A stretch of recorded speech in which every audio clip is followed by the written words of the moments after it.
Hear us? Yeah, I can hear you. Can y'all hear him out there? Not really. Okay, let's Why? mic check it one. I guess Matthew, if you want to get a little closer. Hello. There you go. We good? Hey, Matthew, do us a mic check, like 1, 2, 3, real quick. Mic check, mic check. 1, 2, 3. He didn't have to get right up on the mic. Just Yeah, just at the beginning. that's fine. Okay. All right, we'll start with questions. We got senior defensive end Matthew Butler here. Raise your hand function, and we'll call on you. We'll start with Jimmy Himes. Hey, Matthew, Coach Brumbaugh said the other day that he really liked your approach, your understanding, and your work ethic in terms of being a good defensive lineman. Just talk about what he has meant to you as a coach in trying to obtain your goals. So Coach Brumbaugh, like I said before, he's very meticulous. He's very high attention to detail, just like I am. Early in my career, it was almost to a fault, focusing too much on the details, not just going out playing ball.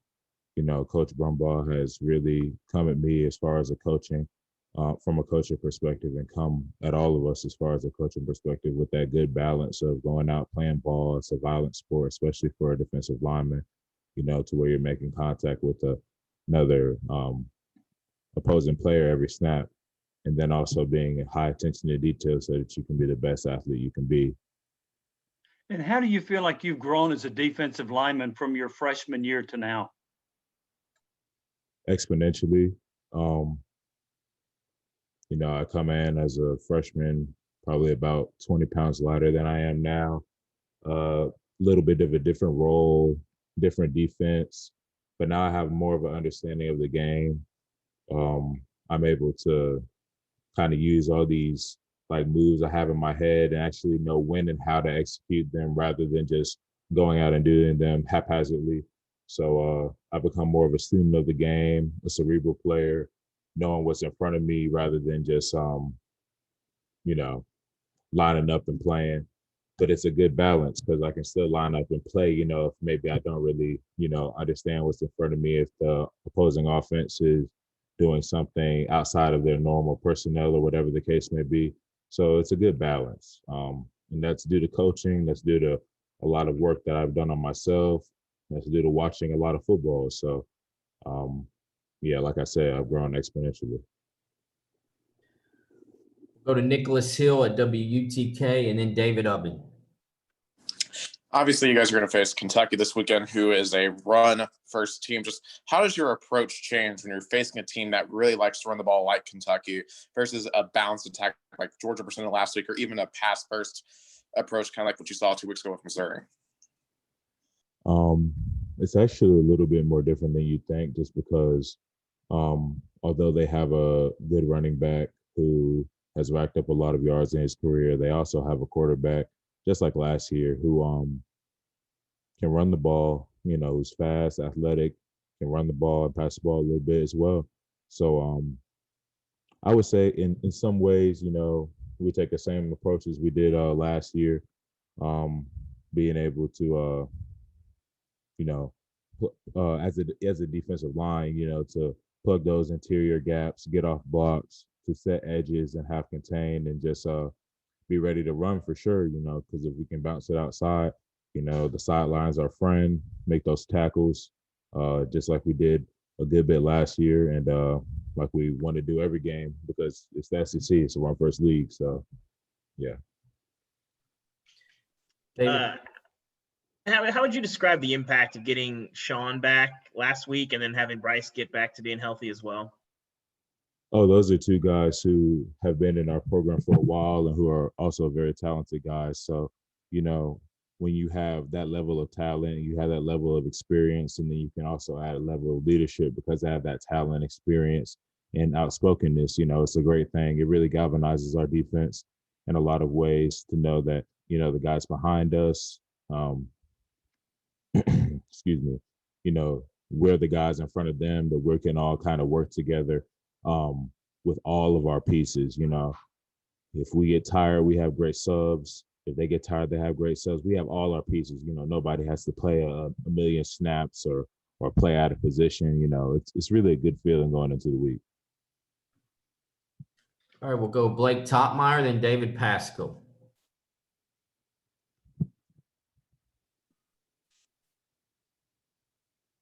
Sorry, I was muted.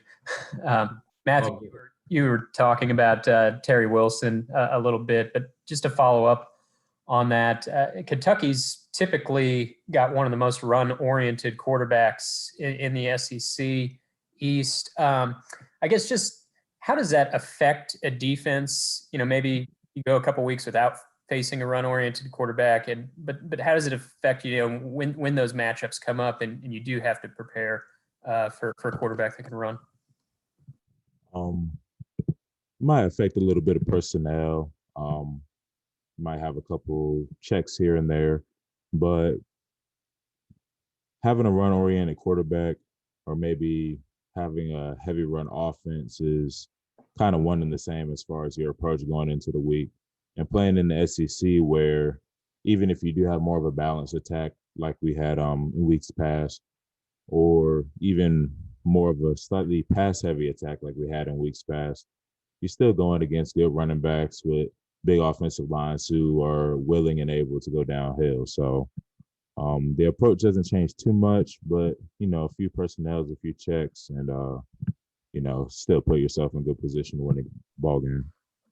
And then I also wanted to follow up on something you said about being, you're a detail-oriented guy, but, Coach Brumbaugh has kind of made you think to also don't, think too much about the details, don't become overwhelmed by that. I mean, that's sort of counterintuitive to life, like that you're always taught to think about the details. How were you able to get yourself to kind of walk that line of keeping the details in mind, but also, knowing when to shut that off a little bit?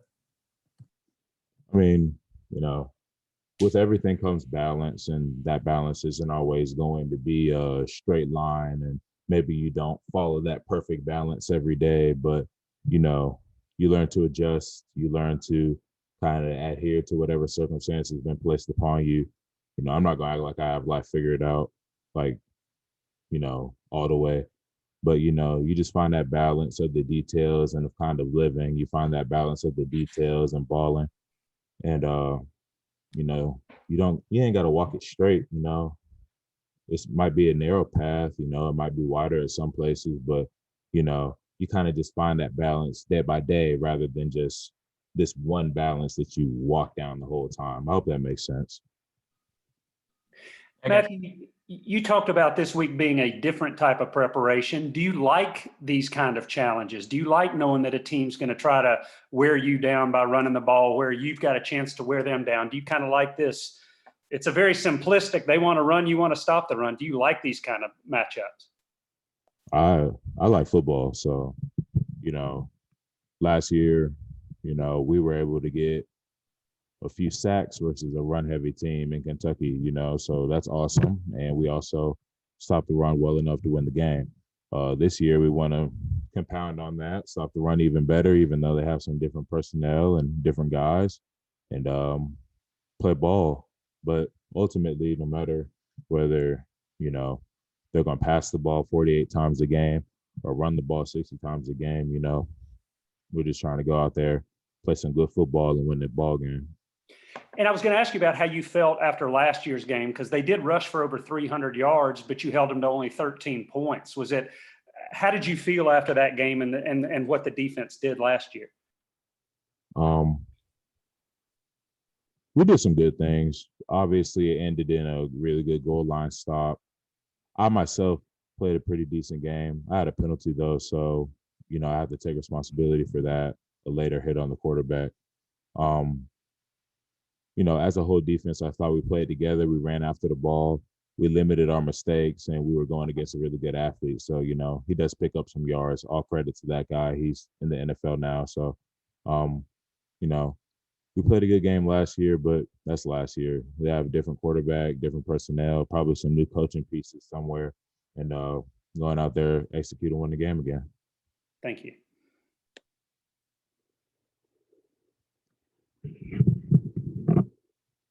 We'll go to Rick Russo, then Ryan Shumpert. Hey, Matthew, good afternoon. The score didn't indicate it last week, but how close do you guys feel as a team you are to competing against and beating teams like that Georgia squad last weekend? Any given Saturday, anybody can win the game. It's just all about limiting your mistakes and executing. So we didn't limit enough mistakes and we didn't execute as well as we could have. Hey, Matthew, has Coach Pruitt talked to you guys much about mental health? And if he has, what have some of those conversations been like?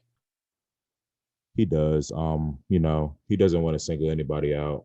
So, he just makes it clear that we do have resources, that we do have him, and that we do have our position coaches, to where if anything were to transpire as far as our mental health individually, that, like I said, we do have those resources. We do have that ability to speak out to somebody whom we trust and, get the help, or whether it be a little bit of help or a lot of help, or, that one may need. All right, we'll go back to Jimmy Himes. Matthew, I know there was a lot of optimism from Tennessee's perspective going into the Georgia game, but does a game like that hurt your confidence any? No. All right, we'll go back to Nicholas Hill. A lot of people have said in the past few years, the Tennessee-Kentucky rivalry has definitely grown more in significance, and especially it's considering it's gone back for dozens of years, back to the early 1900s. Just does that, when you two get on the field, does that game have a different type of intensity, comparable to like the Florida, Georgia, and Alabama games, or is it more like another SEC game? If you don't bring intensity every SEC game, you're going to lose all of them. All right, I think that's it. All right, thank you, Matthew. We appreciate it.